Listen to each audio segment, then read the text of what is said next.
Jonas foi um dos primeiros profetas hebreus enviados por Deus para entregar uma mensagem profética fora dos limites de Israel. Entretanto, Jonas recusou o primeiro comissionamento de Deus para ele pregar em Nínive, capital da Assíria. Seu livro e a sua história nos chamam bastante atenção devido aos acontecimentos relatados no livro, o que leva muitos até mesmo a duvidarem sobre a veracidade dos acontecimentos. Nós vemos muitos milagres realizados por Deus e também a sua infinita misericórdia em perdoar os pecados.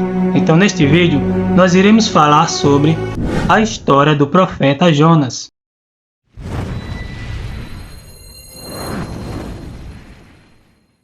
Mas antes de tudo, eu quero te pedir a tua ajuda, deixando o like neste vídeo, compartilhando e se inscrevendo no canal, para que assim esteja me motivando a trazer mais conteúdo, assim como esse. Jonas era filho de Amitai. Seu nome significa pomba.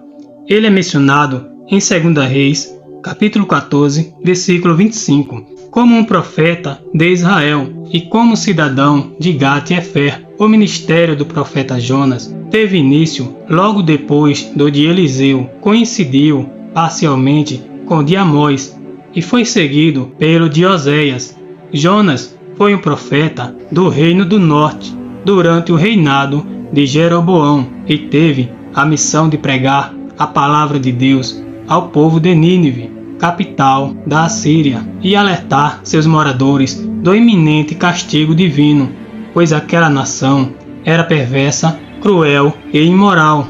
E veio a palavra do Senhor a Jonas, filho de Amitai, dizendo: Levanta-te, vai à grande cidade de Nínive e clama contra ela, porque a sua malícia subiu até mim. Porém, Jonas tentou fugir do propósito de Deus, recusando-se a entregar a mensagem de Deus a Nínive, porque receava que os habitantes se arrependessem e Deus os livrasse do juízo. Capítulo 4, versículo 1 ao 2. E ao invés de ir em direção a Nínive, Jonas foi até Jope e achou um navio que ia para Tarsis, que ficava ao sudoeste da atual Espanha, a uma distância de aproximadamente 4.000 quilômetros de Israel.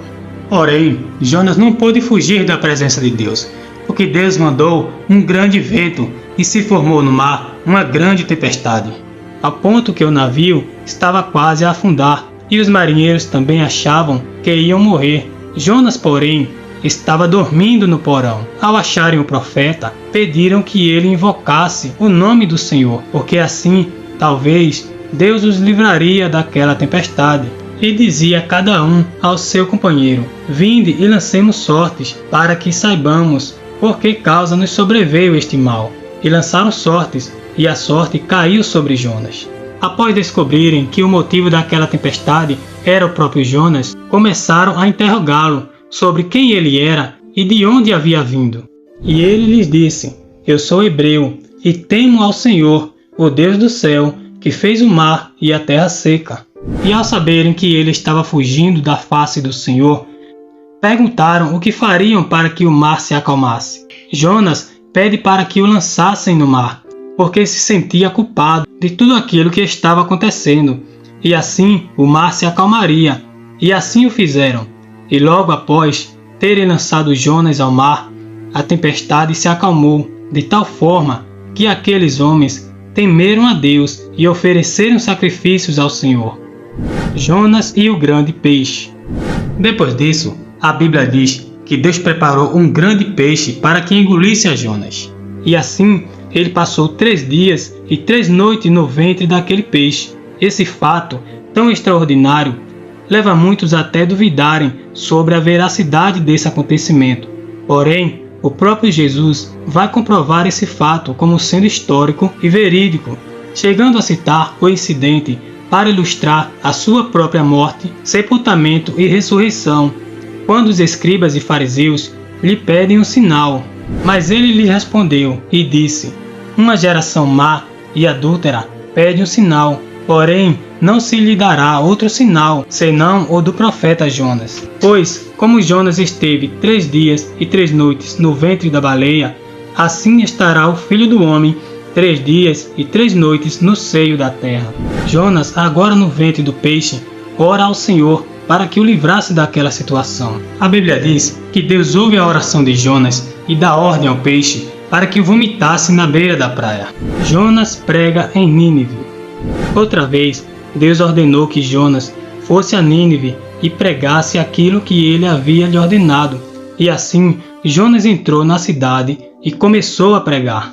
E os homens de Nínive creram em Deus e proclamaram um jejum, e vestiram-se de panos de saco, desde o maior até ao menor. Aquele povo se arrependeu dos seus pecados de tal forma que foi decretado um jejum em toda a cidade. E Deus viu as obras deles, como se converteram do seu mau caminho, e Deus se arrependeu do mal que tinha dito lhes faria e não o fez. Jonas, porém, ficou irritado por Deus ter perdoado os pecados das nações inimigas do povo de Israel. Ele sabia que Deus é piedoso e misericordioso para perdoar. Depois disso, ele saiu da cidade, fez uma cabana e assentou-se debaixo dela, até ver o que aconteceria à cidade. E Deus fez nascer um pé de aboboreira, para que fizesse sombra à sua cabeça, a fim de o livrar do seu enfado. E Jonas se alegrou muito por causa da aboboreira. Mas no dia seguinte, Deus enviou um bicho, o qual feriu a planta, e ela se secou. Então veio o sol e feriu a cabeça de Jonas, e ele desmaiou e desejou com toda a sua alma morrer, dizendo: melhor me é morrer do que viver. Então disse Deus a Jonas: é acaso razoável que assim te enfades por causa da aboboreira? E ele disse: é justo que me enfade a ponto de desejar a morte. E disse o Senhor: tivesse compaixão da aboboreira, na qual não trabalhaste, nem fizeste crescer, que em uma noite nasceu, e em uma noite pereceu. E não hei de eu ter compaixão da grande cidade de Nínive, que estão mais de 120.000 homens, que não sabem discernir entre a mão direita e a sua mão esquerda, e também muitos animais? O livro de Jonas nos mostra o poder sobrenatural de Deus. São vários milagres relatados nesse livro, como a tempestade que foi causada e dissipada por Deus, o grande peixe designado por Deus para engolir o profeta, a sobrevivência de Jonas no ventre do peixe por 3 dias e 3 noites, o peixe conduzido por Deus para que vomitasse o profeta na beira da praia, a planta designada por Deus para crescer rapidamente e fornecer sombra, o verme enviado por Deus para atacar a planta. O livro também nos mostra a disposição e misericórdia de Deus em perdoar pecados, que nos é revelado por toda a Bíblia. No Salmo 103, verso 8, diz: misericordioso e piedoso é o Senhor, longânimo e grande em benignidade. No Salmo 145, verso 9, a Bíblia diz: o Senhor é bom para todos, e as suas misericórdias são sobre todas as suas obras.